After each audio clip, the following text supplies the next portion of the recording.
Lucky number 13. Hi, it's Nina. Thank you for listening to the Nina Blanco podcast. We're on episode 13 already. Crazy. That seems like such a high number, but that's pretty cool. So thanks so much for listening. As always, you can listen on Spotify, on Apple Podcasts, or you can even just watch full episodes on YouTube as well. So go and do that. I'm also up on my social medias at the Nina Blanco. So this past week, it's been a long week. Of course, I'm going to talk Galentine's Day. Just do one final recap. I know it's been a lot of Galentine's Day that's been pushed at you. But I was trying to do something, and we did it. So for Galentine's Day, my goal was to make 25 baskets valued at $50 to be able to raise enough money so that we can make $50 baskets for these 25 women staying at the Volunteers of America Irving Street Women's Residence. And we did it. In fact, I went over my goal. We had a leftover $225.59 after shopping for everything. I did all the deductions and everything, and that $225, that is going to be donated to Volunteers of America. So look what we were able to do. That is so amazing. I did have my Galentine's Day party last Friday. It was a lot of fun. Last Friday it also snowed a lot. They were calling for 1 inch originally, and we got 6 inches. So, sorry for that, but was able to have some friends still come by. Thank you, Marie, for driving through the snowstorm to help me set up. And thank you, Jory, for driving through the snowstorm to help us put these baskets together. And we did just that. We had some fun with it. I did make some Van Gogh vodka, Dutch Smooch drinks for us. I was a little, worried about how this drink was going to taste. I'm not going to lie, because it was chocolate vodka, and it called for this berry, basically liqueur, and I was like, wait, berry and chocolate? Okay, I guess I could see that a little bit. And then I poured pomegranate juice on the top of it as well. And I was like, what is this going to taste like? But it was really yummy. That combination of the berries and the chocolate was so good. So highly recommend. I put a little video up on my Instagram about how I made it, what you need to make it. Super simple. It was 3 ingredients. So go check that out and try it for yourself if you can. But my Galentine's Day party, it was a lot of fun. I made cute little heart-shaped wontons. I was like, I need heart-shaped foods for Galentine's Day, because why not? So I Googled it, and heart-shaped wontons were a thing. So I tried that out, and they were pretty easy to do and really yummy. So I recommend doing that as well. If you ever have a Galentine's Day party or a Valentine's Day party, whatever it may be, highly recommend all of those things. So the Galentine's Day party, it went pretty well. It was very easy for us to we pretty much went around the room. I had organized everything on tables kind of spread out, and we just grabbed a basket, and then I went around and I just grabbed one of each, and then I dumped that basket out so then I can put it in all neat and organized and looking better than just, throwing it all in. So it worked out. It was very easy to do. And so again, thank you so much to Marie and Jory for coming by and helping me with that. Now on Sunday, I did go to the Irving Street Women's Residence. On Sunday for actual Galentine's Day, I went and I dropped off all of these baskets, and the boy helped me because I needed a little bit of help, but I kind of felt, I didn't tell him this, so he's going to hear it later, but I kind of felt a little bit weird asking for his help, only because a lot of women that are staying at the Irving Street Women's Residence, they have maybe abusive pasts, and dealing with men. And the reason why, I think maybe some of you might be wondering, I was expecting to see footage of you bringing the baskets into their place, but I didn't do that, and I didn't take any pictures with any of the women or anything there, because you have to respect their privacy, and you don't know what they've been through, and you don't know that they want to be on social media. So I did not want to be disrespectful, and I felt a little bit weird having the boy help me, because it was like a man, and for some of these women, they don't want to see a man. They don't want to think about men right now. So I did feel a little bit weird about it. But he was a great help in just helping me bring it in. And when I brought it in, the woman who was working at Volunteers of America, she runs like the front desk. And I had called earlier that week to let them know I'm bringing by a donation. I didn't tell them how big the donation was going to be. I just said, hey, I'm going to bring some stuff. And they're like, okay, cool. But I think it shocked her a little bit. So I walked in with one basket to start and just went in to introduce myself. I said, hey, my name is Nina. I was basically doing a fundraiser, and I gathered enough money to buy materials for 25 baskets, and it looks like this. And I hold up this big, basket full of stuff, and she's like, whoa. She was like, that's awesome. And I was like, yeah, so I have 25 of these. This is one of them. And she goes, okay, I have to keep them here in the desk because I think they have to look through all the items just to make sure that, everything that we were donating is able to be given to all these women's and nothing was like used or damaged or anything like that. So she took them into her office, and we filled up the office. I mean, their office space was not very big. I'm not going to lie to you. And so she's putting these baskets on her desk and on the countertops around there. I think she put a couple on top of the fax machine, because there was so many. And so these baskets took over their entire office, which I thought was pretty cool. So I'm sorry to her having to probably have to go through everything, but we were able to do it, and they were very appreciative of it. And I just hope that the women who received these baskets, that it is helpful and that they appreciated it, and that they know that, yes, they are being thought of by other people in their community, by other women in their community. And I really, really hope that it just helps lift them up just a little bit. So Galentine's Day was a success. It was really awesome. Later for Galentine's Day, of course, that evening on Sunday was the Super Bowl, which we're going to get into that in a little bit, so I'm going to skip over that. But for Valentine's Day, then the boy and I, we went out to dinner on actual Monday. So we originally made dinner plans like on the Saturday over the weekend, but we just weren't feeling like it. We were like, I had just thrown the Galentine's Day party. The house was a little messy from that, and we were just kind of like wanting to take in our weekend. And so we were like, I don't really want to go out for dinner. And they were like, yeah, let's just not. So we didn't, and it was great. But we ended up going out for dinner for actual Valentine's Day on Monday. And we went to a place that we had been before.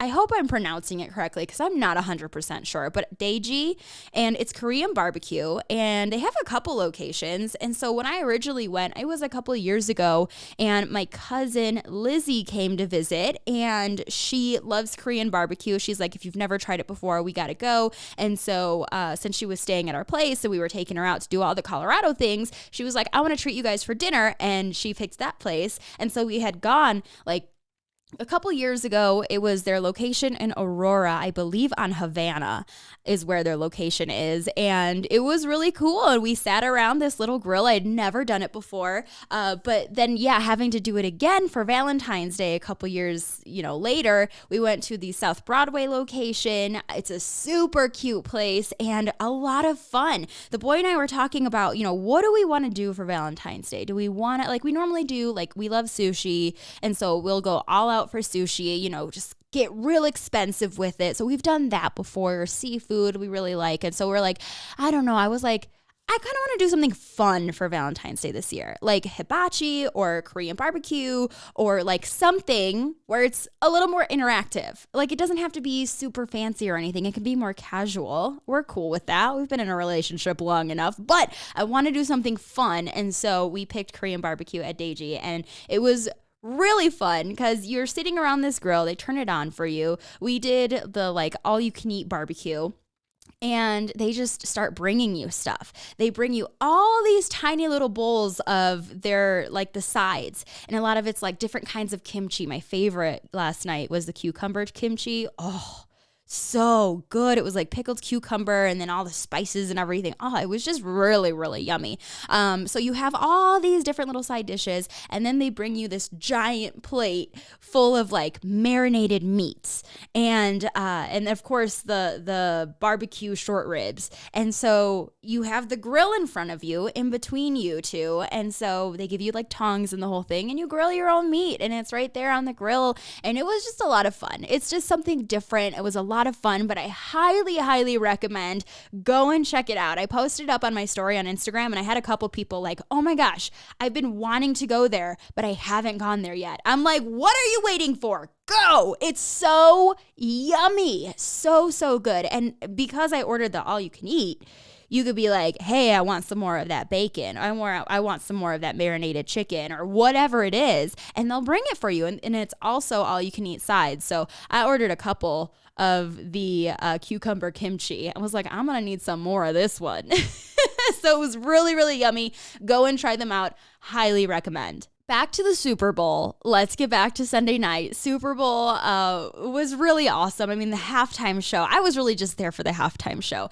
It's kind of funny because the boy and I, since we were just staying in, we had dropped off the Galentines Day baskets earlier that day, and then we went back and we were like, let's make Super Bowl foods. So we made like this giant tray of nachos and we did it up, and then we made some just like breaded chicken, like boneless chicken wings basically, and we made our own. And so we're like, cool, football food, Super Bowl food, this is perfect. And so I go and I turn on the TV and I was like, I don't even know what time the Super Bowl starts, and like we're cooking dinner, so this is like 5 p.m. So I go and turn the TV on to go find the Super Bowl, and it is in the second quarter.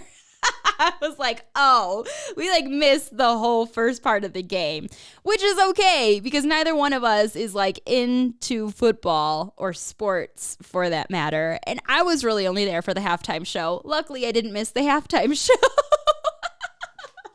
So we got to watch the halftime show, and that was obviously amazing. Dr. Dre, Snoop, Mary J. Blige, 50 Cent came in there, Eminem, Kendrick. It blew my mind. It was great. It was such a good show. So in my opinion, one of the better ones in the last several years. They did a great, great job with it. And that reminded me of a story that I wanted to share with you. A couple years ago, I threw a Super Bowl party. This was in 2020 and in February of 2020, so a month before the world shut down. It was like my last party, but threw a Super Bowl party. Dave and Dubs, they were there, and a couple other coworkers and some friends and stuff came by, and we had a decent amount of people over to watch the Super Bowl. And I made like snack stadium, the whole thing. Luckily that time I looked up when the game started, so I was able to, get everything figured out before the game started. But the one thing that I didn't double check is like if I could watch the Super Bowl at my house, because I don't have cable. I refuse to pay for cable. It's just so expensive. I'm not going to do it, especially when you have Hulu and Netflix and everything. Like, I'm good. So I just haven't paid for cable in several years. But I have like the little antenna thing, and I'm like, well, it's the Super Bowl. It's going to be on one of the channels, which it was. But when I went to go click on the channel, I don't know, we're in a little bit of a valley where my house is, and the signal was not great. It kept skipping and stuff.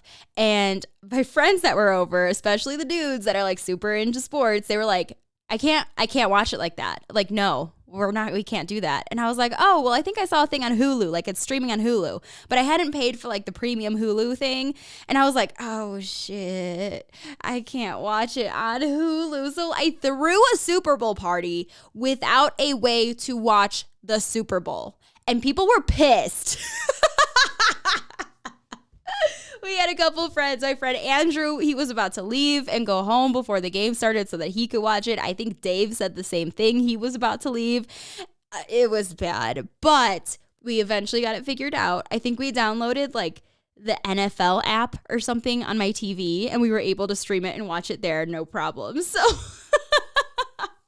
yeah, I didn't think that one through. I just figured I'd be able to watch it no matter what on whatever channel, which again, I could, but I didn't realize that we have shitty service around here, and my little antenna thing didn't do shit. So whoopsies, my bad. Sorry about that, friends. Now I know better. Like, Super Bowl parties are that they mean business. Like, Super Bowl parties, you need to know what you're doing and you got to do it right. And I didn't. Like, overall, it ended up being okay because we were able to watch the game and stuff. But I think that is the last Super Bowl party that I'm ever going to be hosting. I'm done with that. No more. Never again. Sorry about that, friends. Sorry. It was fun though, right? We had a good time.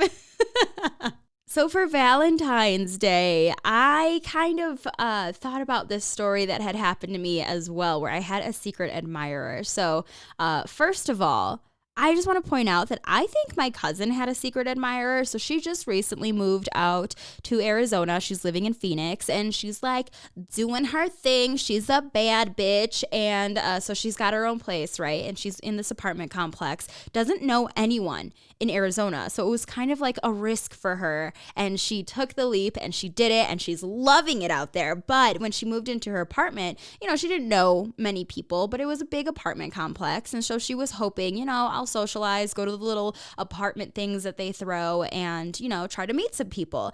And it was like the last week in January and she got a little surprise on her doorstep. So she said that she decorated her door. It was like a few days before February hit. And so she decorated her door. She always does like little decorations on her door. And it was like Valentine's themed and hearts and stuff, whatever. She put it on her door. So one day she comes home and she looks at her little doormat and there's a present on her doormat. And it was coffee creamers and coffee sugar packets in the shape of a heart.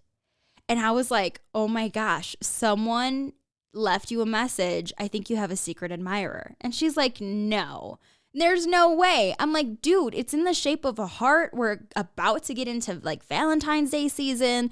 I'm like, it's a secret admirer. Someone put that there. Well, she's like, well, obviously someone put that there, but I don't think it's a secret admirer. She's like, I think some kids were playing with garbage is what she said. And I'm like, no, absolutely not. Like, kids, first of all, who's playing with sugar packets and creamers and then putting them in the shape of a heart on some random stranger's doorstep? Like, no, their parents are going to stop it. Leave them alone. What are you doing? You know what I mean? Like, there's no way. That just seems like a weird reason. So I think it was a secret admirer. We never found out anything from that.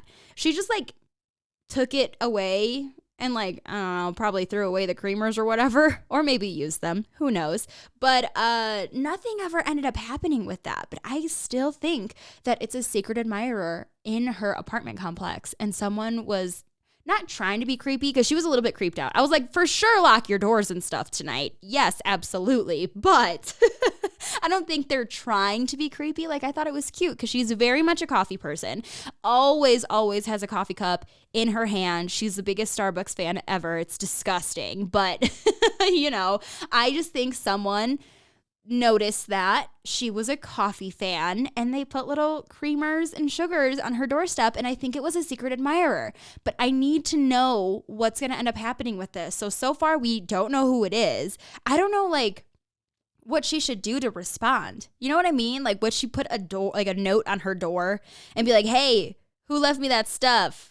Call me. I don't know. But it reminded me of the time that I had a secret admirer. So this was several years ago. I was living and working in Carbondale, Illinois.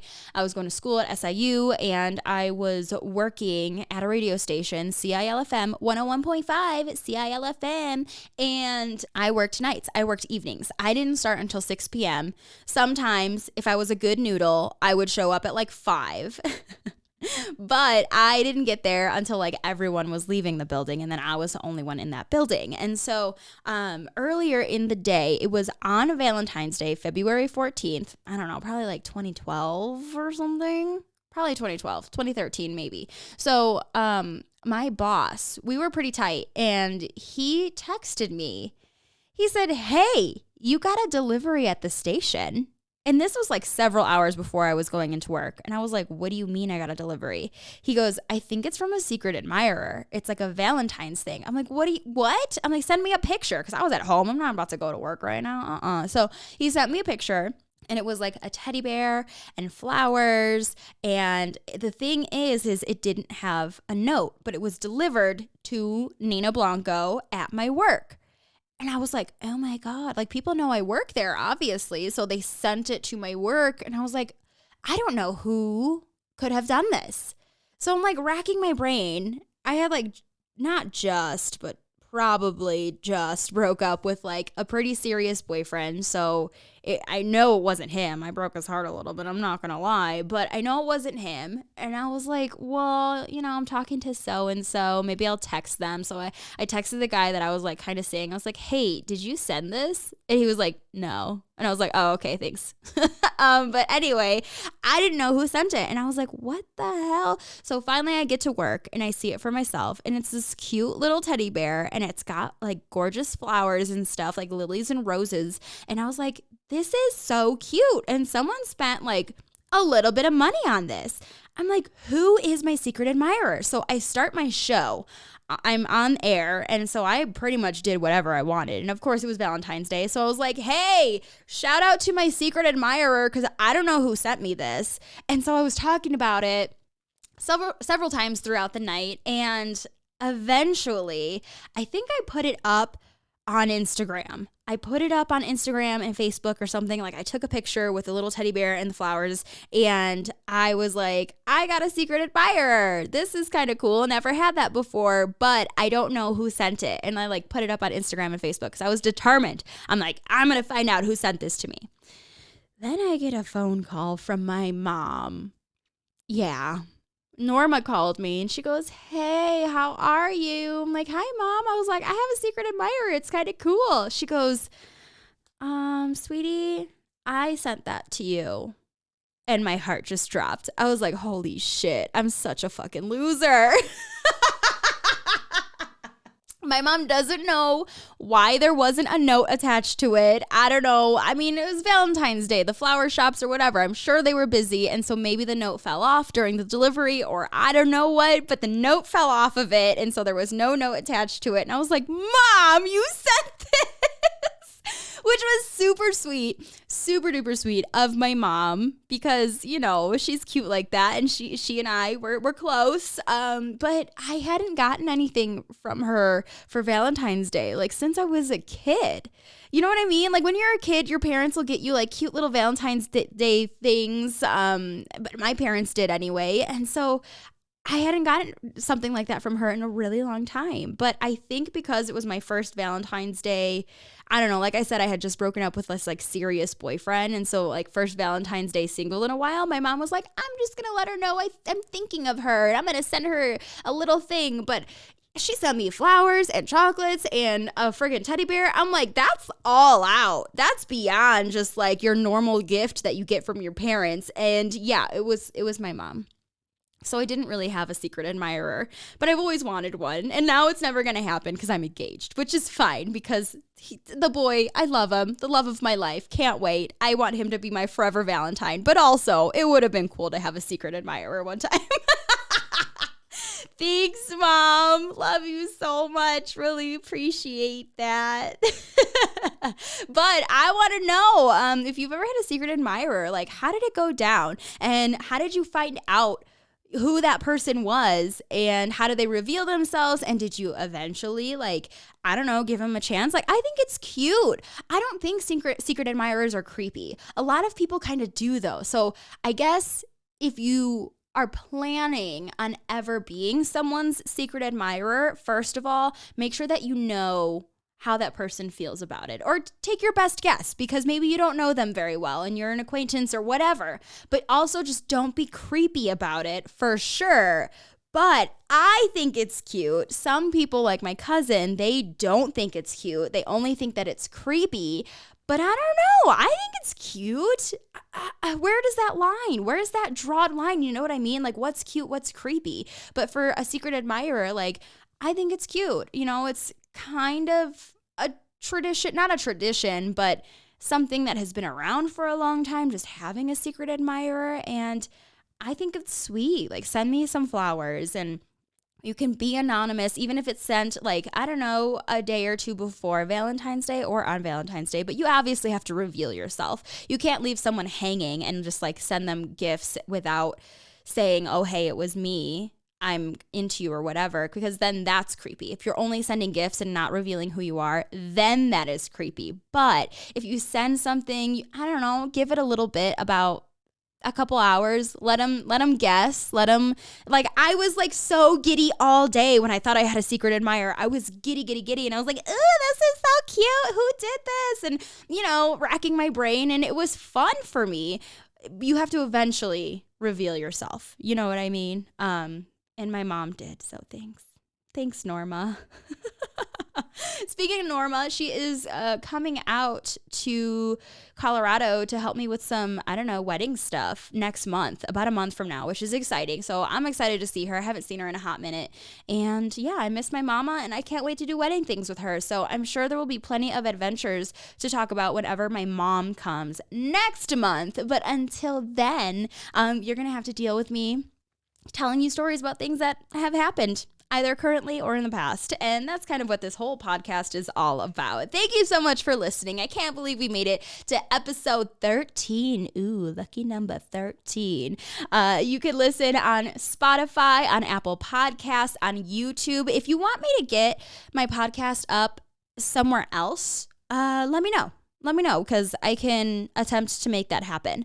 So yeah, I just figured that those 3 channels were like the 3 main bigger channels. And if you wanted to find it somewhere else, just let me know. I love you so much. Thank you for listening to the Nina Blanco podcast. Bye.